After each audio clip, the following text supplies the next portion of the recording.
Come to our YouTube channel, Arc School Ruma. And I'm still having Amina Jamal on the bench. And we still want to look at several things the young girls, young ladies, and young men undergo in ghetto and in university. So she will enlighten us a bit and educate us of what she knows, because we understand that she has more knowledge on what is happening. So, Amina, can you, looking at what we did the other time, we talked more about your life when you were young, when you joined high school, and now at uni. So, can you tell us something about yourself today? A young woman you are, the life you're going through. How is everything now as a young lady?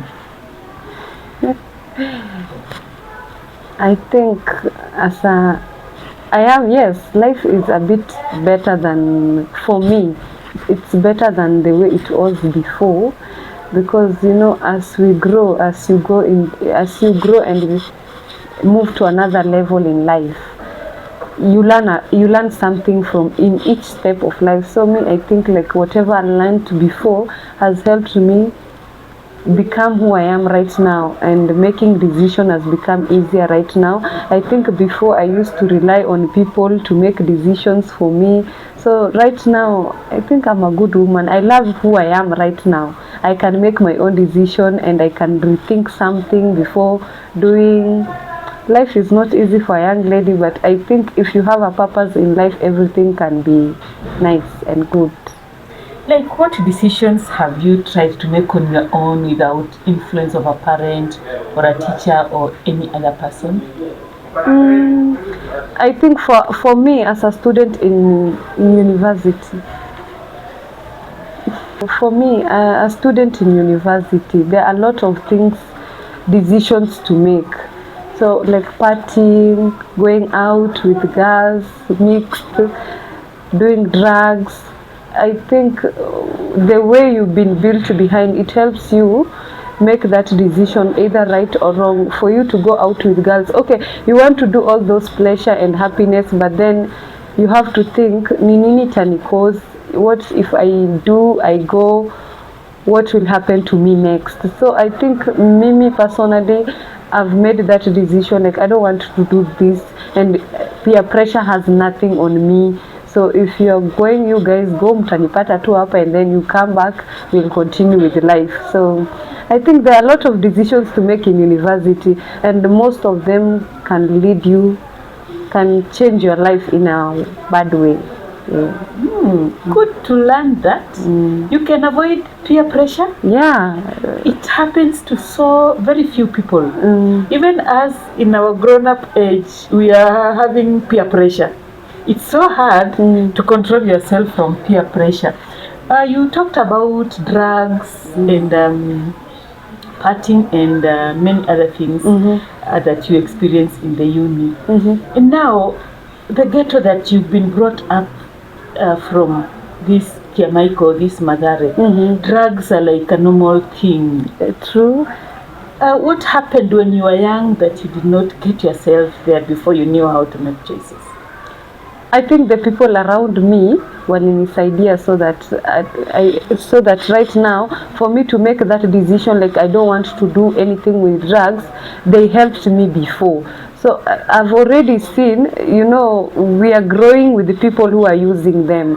So I have seen that when you're metumia their life the way it is, and for me, I want a better life, a good life. So I feel doing drugs, yes, you get that quick money, but then it won't last forever.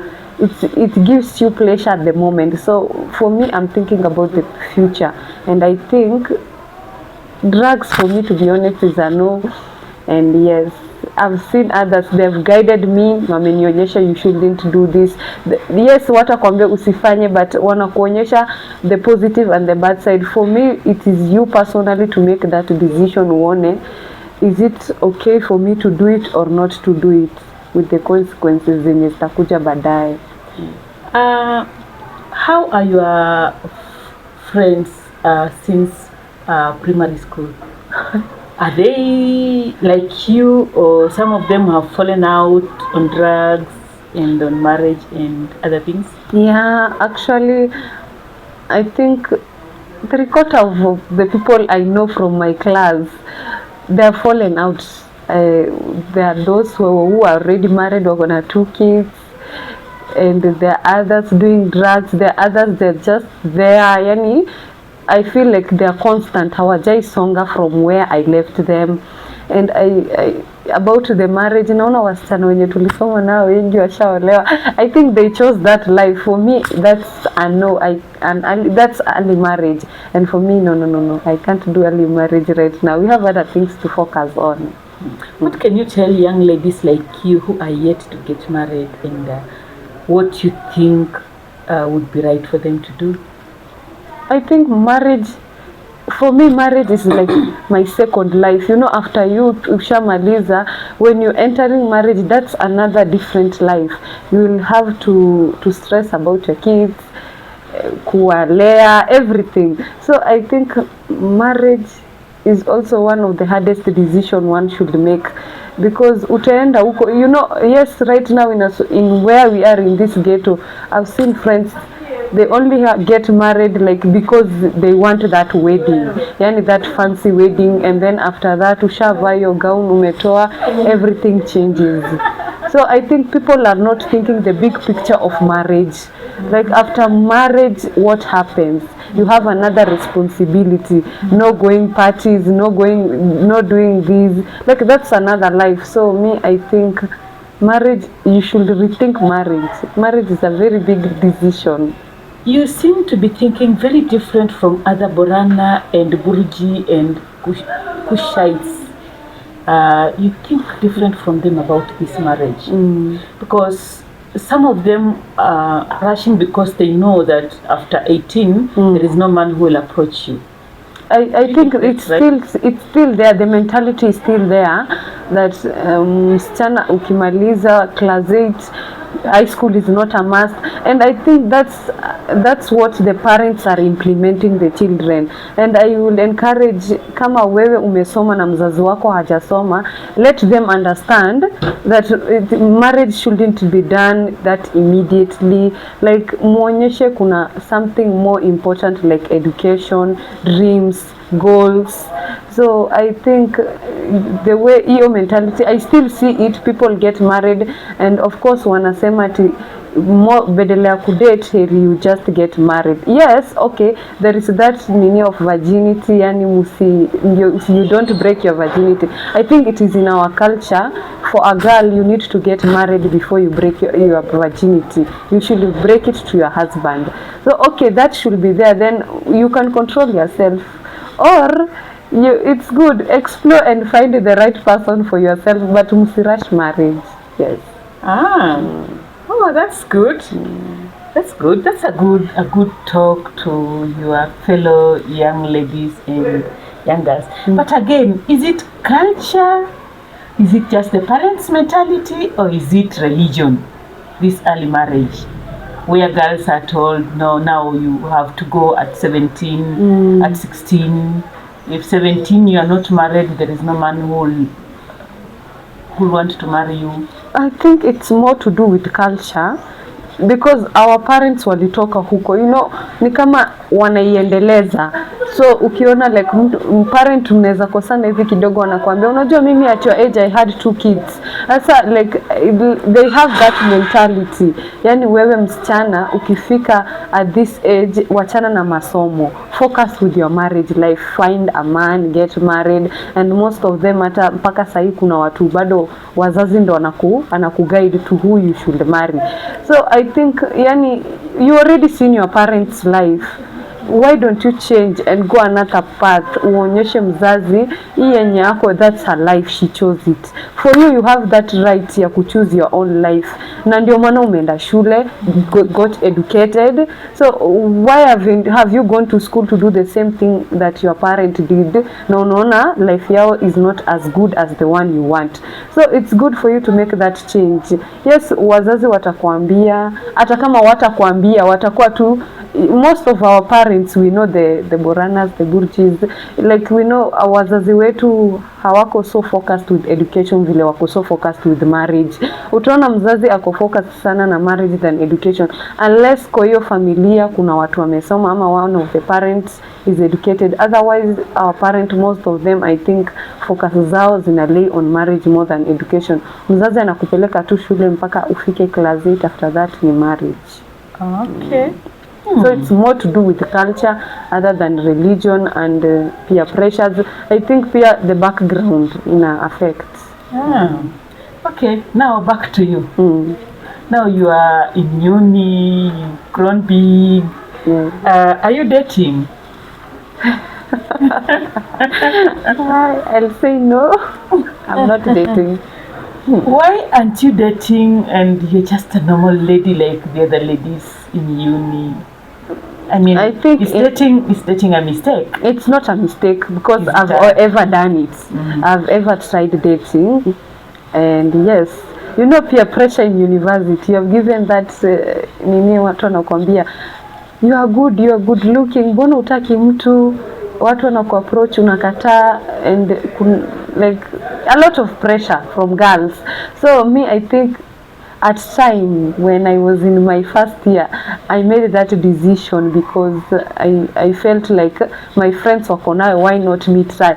So I think peer pressure made me make that decision ya kudate, and afterwards when I was in the relationship, I realized it wasn't me, it wasn't really me.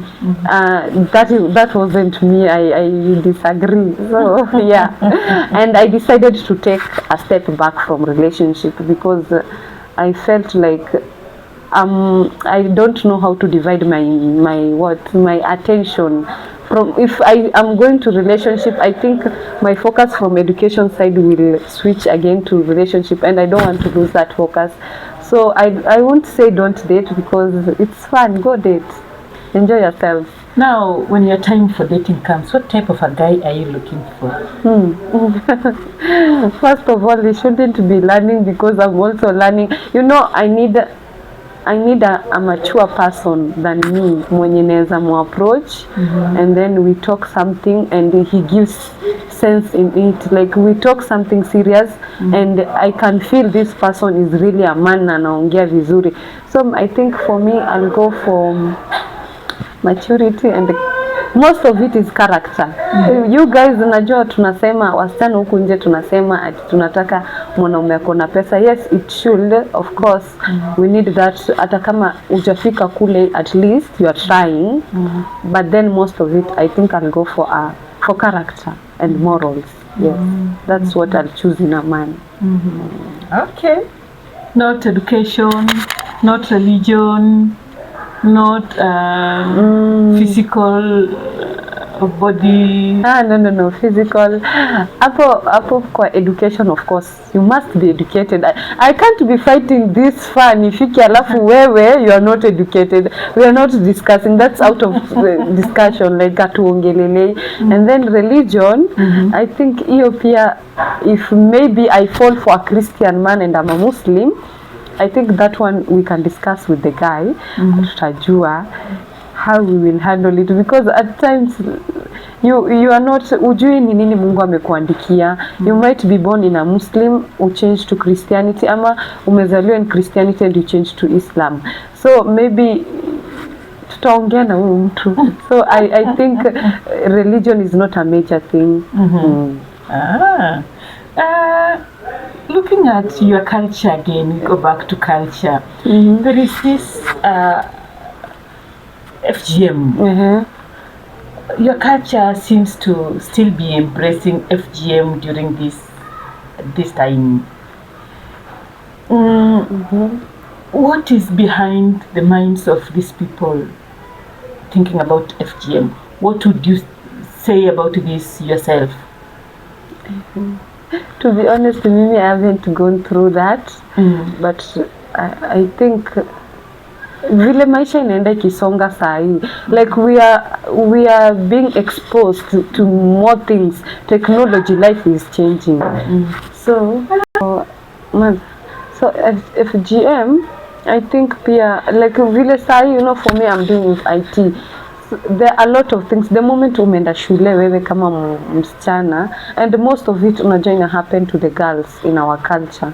So I feel like ukienda, the more life is changing. Pia our parents are learning that it's not a major thing, but of course kuna watu tu wameshikilia. Sasa wewe kama, if you are learned, I think you should help your parent understand that that's not a major thing. Mbona msakamsaisia ama sijui ni hiyo, yeah, don't do it. Like okay, maybe it's your culture, mimi siwezi sema msifuatilie culture yenu, but kwetu iko na mimi sikufanyiwa, so ni wewe pia uone like you correct, show them that it is not necessary. Everything that is in tradition, ifuatilia early marriage, FGM, like it's not a must. So yeah. So for us to think about FGM and this ghetto here, where me personally, I have seen fathers look for it very strongly, and they recommend it, and they say it is according to religion that a girl must go through that. And if it is now under religion, if it comes from culture, then it gets to religion, then it gets to this girl personally. Where do we put a boundary? Where do we stop this and say this one cannot happen when it is closely tied to religion? I think wazazi, yes, of course there are those parents who have that, they've hold on to it. So unajua you cannot force somebody's parent, na maybe mtoto mwenye anafanywa pia ako comfortable nayo. So wewe kama me nikisema I'm not comfortable, I think mzazi wangu kama ananipenda, he or she will listen to me. Like just talk to them, and I think nyinyi ndo mnaileta inakuwa under religion. It's not that at religion ni must ati mtu afanyiwe hivyo, si ama Muslim na sijafanyiwa. So I think it's the culture that you are forcing it to be into religion. Wacheni kuforce everything to be ati mnaifuatilia. It's not necessary. It's there, but it is not necessary for everyone to go through it. When you walishapitia washapitia. So for us, vile dunia inasonga, pia sisi tusonge nayo with new things. If it is possible, we just avoid it. So under our education system, I haven't seen anyone touching so much on FGM, its effects, its what happens, how it affects these girls, and from your culture, because my culture does not support that. It's a complete no, because there's nothing to remove from a girl. And here is a parent, and here is a girl who feels like culture has promoted it and it's a good thing. How can we speak it to these girls to understand that it is not religion, and it is culture, and it is time for this thing is past? I think like exposure, that maybe the girls or the one who is being taken through those rituals and the FGM, maybe she's not, ndio maana tunaenda shule. You know, the main purpose of education is not just going to the school. Of course in school kuna subjects zinafunza that thing, so again it hata wewe unaona as when hatujatolewa ama sijua tujafanywa those things, we still exist and life is so good with us. So I think